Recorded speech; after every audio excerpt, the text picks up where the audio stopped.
Диагностика и терапия на инконтиненцията. Фармацевтичен завод Монтавит, Австрия.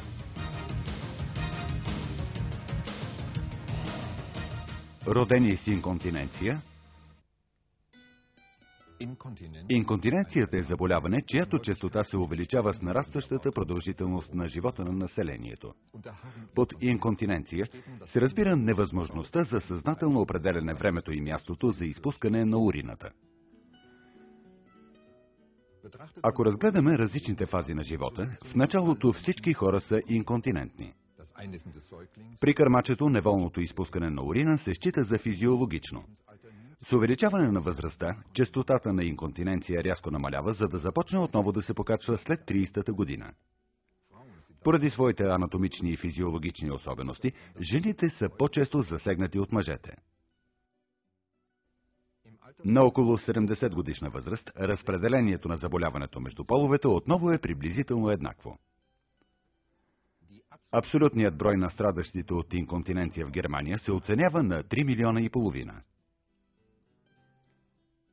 Тъй като зависи от възрастта, при сегашната възрастова структура на населението в Германия заболяването ще придобива все по-голямо значение. Инконтиненцията е социален проблем. Тя притеснява хората, кара ги да не напускат домовете и пречи на социалните контакти. Средният процент на заболелите се увеличава с нарастване продължителността на живота на населението. Поради увеличаването на оплакванията в напреднала възраст, активността на възрастните все повече намалява. В гериатричните клиники и домовете за възрастни хора се наблюдава висок брой инконтинентни. Рехабилитацията на инконтинентните, както и обслужването им, е социално-политическа задача. Инконтиненцията е хигиенен и психологически проблем. Урината може да причини възпаление на кожата и да доведе до развитие на бактерии. Към това се прибавя неприятната миризма, която води до изолация на пациента и до отдръпване на социалната среда. Чувството на срам и страх често карат възрастните хора, страдащи от инконтиненция, да премълчават проблемите си. А в случаите, когато замърсеното бельо и миризмата издават болестта, тя често се интерпретира като естествено състояние, породено от възрастта. Прави впечатление голямата сенчеста цифра относно броя на хората, страдащи от инконтиненция, въпреки че при правилно диагностициране терапията е със значителни изгледи за успех. Инконтиненцията е медицински проблем. Днес знаем, че тя може да бъде причинена от множество смущения в долния пикочен тракт и в неговите нервни регулиращи механизми.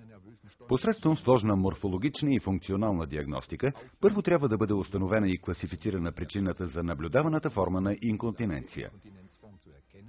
Потребността на пациентите от диагностициране, наблюдение и ефективно лечение е вероятно много по-голямо, отколкото се вижда от медицинското ежедневие. Важна задача изпълняват общо практикуващите лекари като първа инстанция, към която се обръщат пациентите. Тук медицината трябва да изиграе своята роля за подобряване качеството на живот. Целта е постигането на континенция.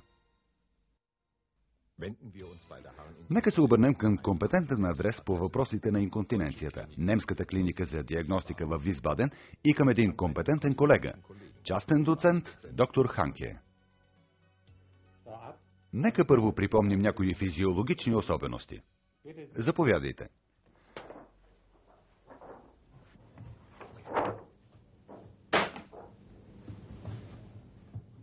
Както знаете, управлението на функциите на пикочния мехур се осъществява от вегетативните влакна на симпатикусовата и парасимпатикусовата нервна система, но също така и с участието на соматични влакна. Микционният център към парасимпатикуса се намира в сегментите от S2 до S4 на сакралния гръбначен мозък на височината на 12-я гръбначен прешлен и управлява пикочния мехур чрез нерви пелвици. Микционният център е подчинен обаче и на модулиращото влияние на по-високо разположени нервни центрове, като хипоталамуса, малкия мозък, формацио ретикуларис, моста на мозъчния ствол и лобус фронталис, от които получава проводящи и задържащи импулси. При физиологичната микция с напълване на пикочния мехур се задействат разтягащите се рецептори на мехура, чието импулси преминават през сакралната рефлексна дъга и предизвикват контракция на детрузора.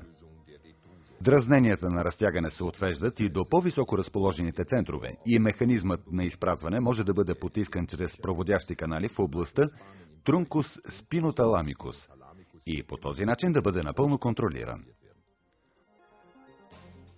Чрез въздействието на електрически импулси в парасимпатикусовите синапси се освобождава ацетилколин под формата на мехурчета, които стимулират рецепторите на мускулните клетки и по този начин предизвикват контракция. Периферните увреждания на нерви пелвици, както и уврежданията на спиналните канали и на части от средния, междинния и малкия мозък, могат да доведат до смущение в изпразването на пикочния мехур и по този начин и до различни форми на инконтиненция. През 1976 година International Continence Society подрежда формите на инконтиненция в следната валидна и до днес схема. Спомняте си я. Стрес-инконтиненция, инконтиненция при позив за уриниране, рефлексна инконтиненция, преливна инконтиненция, екстрауретрална инконтиненция. Тази класификация е добра, но бих искал да отделя стрес-инконтиненцията, екстрауретралната инконтиненция и преливната инконтиненция като предимно механични инконтиненции от рефлексната и инконтиненцията при позив за уриниране като предимно неврогенни инконтиненции. Изключение прави преливната инконтиненция, която може да има както механична, така и неврогенна генеза. Стрес-инконтиненцията е неволното изпускане на урина при недостатъчност на системата за затваряне на пикочния канал. Стрес-инконтиненцията се дължи на нарушена топография на шийката на пикочния мехур или съответно на пикочния канал. При нефункционалност на мускулатурата на тазовото дъно трябва да се направят и пластични реконструктивни корекции. Електростимулацията също е подходяща терапия за механично обусловените форми на инконтиненция. Утвърдило се следното разделение по степен на тежест. Първа степен – изпускане на урина при значително увеличаване на интраабдоминалния натиск, например при кихане, кашляне и напъване. Втора степен – изпускане на урина при по-силни физически натоварвания, като изкачване на стълби и вдигане на тежко. Трета степен – изпускане на урина без физическо натоварване при съвсем нормално ходене или стоене.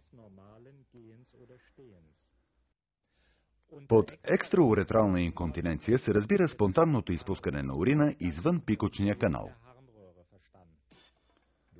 С помощта на рентгеновата техника и ендоскопията се откриват малки и по-големи дефекти, през които се осъществява изхвърлянето на урината. Преливната инконтиненция се получава вследствие на механични пречки за изхвърляне в задната област на пикочния канал. Те могат да бъдат както вродени, така и придобити. Типичен пример е големият простатен аденом при мъжа. Пикочният мехур се препълва и мускулът на мехура се съкращава. Мехурът не може да се изпразни изцяло и предизвиква натрапчиво усещане за пълнота. При кърмачетата причината е вродената задна клапа на пикочния канал. Преливната инконтиненция може да има и неврогенен произход вследствие на прекъсване на спиналната рефлексна дъга. Предимно неврогенната инконтиненция. Рефлексната инконтиненция с типичния за нея хиперактивен